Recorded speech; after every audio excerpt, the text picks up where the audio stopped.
আমাদের স্বপ্নবাস তরুণরা বিভিন্ন ধরনের রোবট বানিয়েছে।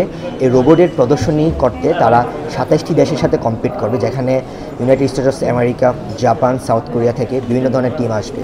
তো আমাদের আনন্দের ব্যাপার হচ্ছে গত ৩ বছরের ওয়ার্ল্ড ইনভেনশন কম্পিটিশন এক্সিবিশনের চ্যাম্পিয়ন ড্রিমস অফ বাংলাদেশ ছিল। তারা ধারাবাহিকতায় ওয়াইস কম্পিটিশনের যে অর্গানাইজার আছে IYSA অর্থাৎ ইন্দোনেশিয়ান ইয়ং সায়েন্টিস্ট অ্যাসোসিয়েশন, তারা আমাদেরকে এই কান্ট্রি রিপ্রেজেন্টেটিভ মর্যাদাপূর্ণ অ্যাওয়ার্ডটি দেয় এবং তারই ধারাবাহিকতায় আমরা এই বছর বাংলাদেশের ১,০০০ স্টুডেন্টের মধ্য থেকে আমরা একটি ন্যাশনাল রাউন্ড কম্পিটিশন অর্গানাইজ করি, যার মধ্যে থেকে আমরা টপ 70 স্টুডেন্টকে বাছাই করে তাদেরকে দুটি বুট ক্যাম্পের মাধ্যমে গ্রুমিং করে আমরা final international team for 7th world invention competition exhibition আমরা সিলেক্ট করি। অ্যান্ড ওই টিমকে, ওই 18টি টিম নিয়ে আমরা আগামী 21 থেকে 25শে সেপ্টেম্বর বাংলাদেশকে রিপ্রেজেন্ট করার জন্য, বাংলাদেশ স্বপ্নবাস তরুণদের স্বপ্নগুলোকে বিশ্বের মাঝে তুলে ধরার জন্য, তাদের স্বপ্নগুলো আসলে কতটা স্ট্রং, ওই স্ট্রংনেসটা আমরা সকল বাংলাদেশের মাঝে তুলে ধরার জন্য আমরা মালয়েশিয়া যাচ্ছি।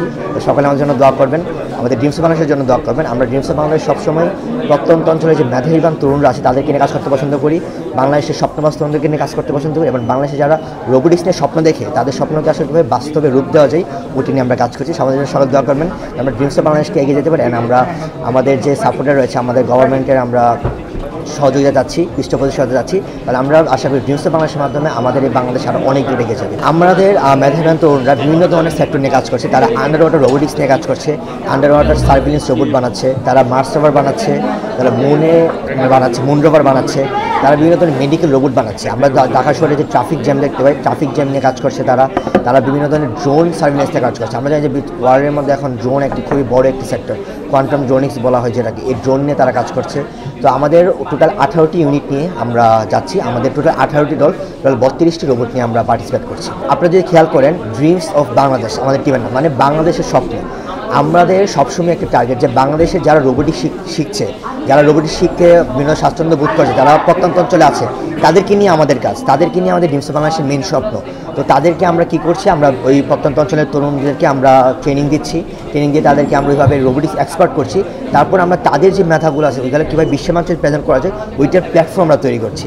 তো বোঝা যায় যে আমরা বাংলাদেশের তরুণদেরকে হেল্প করার জন্য, বাংলাদেশের তরুণদেরকে বিশ্বের তুলে ধরার জন্য ওতপ্রোতভাবে আমরা এভাবে জড়িত।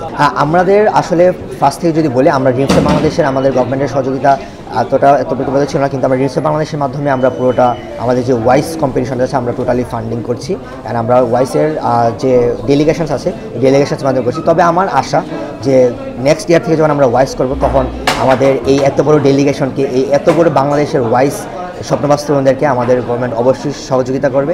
আমরা ওই সহযোগিতাই চাচ্ছি। আমি বিশ্বাস করি আমাদের গভর্নমেন্ট যদি এগিয়ে আসে, তাহলে আমাদের এই স্বপ্নবাস তরুণরা আরও অনেক দূরে এগিয়ে যাবে। তারা শুধু মালয়েশিয়া না, তারা পুরো ওয়ার্ল্ডকে জয় করতে পারবে।